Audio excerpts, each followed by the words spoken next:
Hello, my name is Vincent Wong. I've been a property investor for the past 20 years. I'm the author of Property Entrepreneur, and I also coach many people around the world how to invest in property profitably. So today I'm going to talk about different ways in which you can make money in property.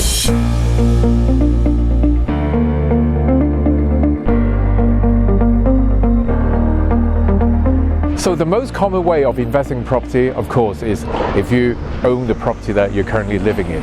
So why is it good? Because while you're living in the property, it also goes up in value.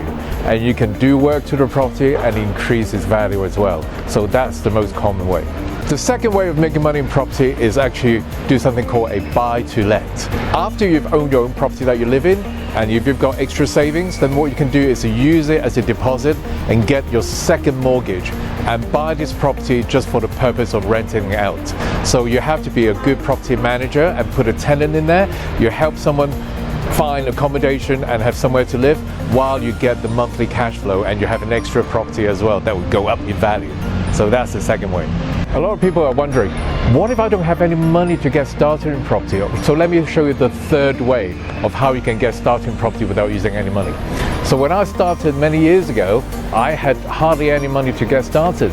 And what I did was to find property deals where sellers wanted to sell the property very quickly, and I would find this deal and I'll flip it on to another investor, and I would get paid by this investor. So over time, I will have saved enough money for a deposit for my own buy-to-let property. So become a property sourcer. If you can actually manage a property on behalf of a landlord or someone who actually doesn't want to manage the property, then through the process, you can actually get paid for doing that. So that's something we call rent to rent. So what you do is you guarantee the landlord a fixed income every single month, regardless of what happens, and you look after all the maintenance, and you put tenants in the property.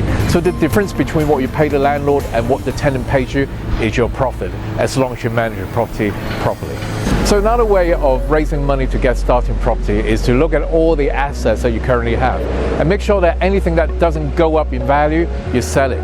For example, cars, jewelry, or any toys, gadgets you have, and raise any money wherever possible and use that as a deposit, and the bank will give you the rest.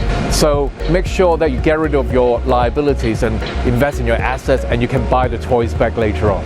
A very great way of making money in property, and you guess it, is to do work to a property and renovate it. Something about property that's different from other asset classes is that you can actually physically do some work, give it a lick of paint, and maybe rip up the carpets and put in a new kitchen. You can substantially increase the value, and then what you can do is to sell it on and make a profit. So if you can actually buy a house with probably 4 or 5 bedrooms, then what you could potentially do is to turn to 6 or 7 bedroom house, and then you rent out each room individually, and this way you can maximize the rental income. And this is commonly known as an HMO, that stands for Homes of Multiple Occupation. So rent out as many rooms as possible, but make sure you do it legally. This one is actually for the much more advanced investors, and in fact you're no longer a property investor, but you're more of a deal maker. So how does deal making work? Deal making is to do with contract negotiations. Basically, you are negotiating with the other party, namely the sellers, on the terms rather than just on the price. So through the contract, you could potentially take over the seller's mortgage payment. If the situation is that the seller cannot pay the mortgage, then you can actually surface the mortgage payment, and then you have an option to buy in the future. So this is also known as a lease options.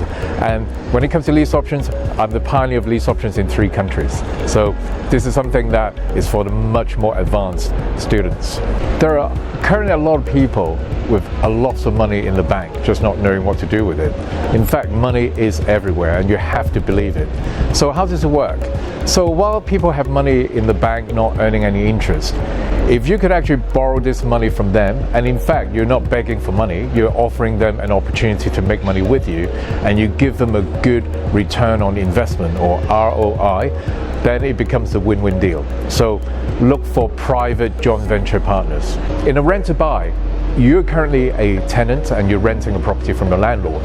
So every landlord actually has his or her responsibilities towards the property.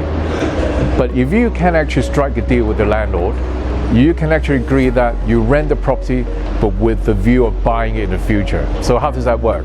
If your landlord will allow you to fix the price at which you can buy the property in the next 5 or 7 years, but in return you take over all their problems and you do not call your landlord because the boiler is broken down and you make that your responsibility, this becomes a win-win deal. So rent to buy is a very good way of getting on the property ladder without using a mortgage. So as a bonus, I want to go through some of the property mistakes that you should avoid and that will stop you from losing money. And believe it, you could lose money in property. So mistake number 1 is to speculate. So there are places where you think is going to be the next hotspot where you can just invest in anything and expect prices to go up. And it's not always true. Make sure you do your research. And preferably, you want to make your money when you buy, not when you sell. Mistake number 2 is to take on a big project more than you can chew.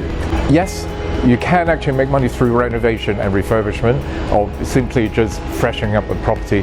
But for a lot of new people investing in property, they want to take on a big project and they want to make a lot of money without having any prior experience.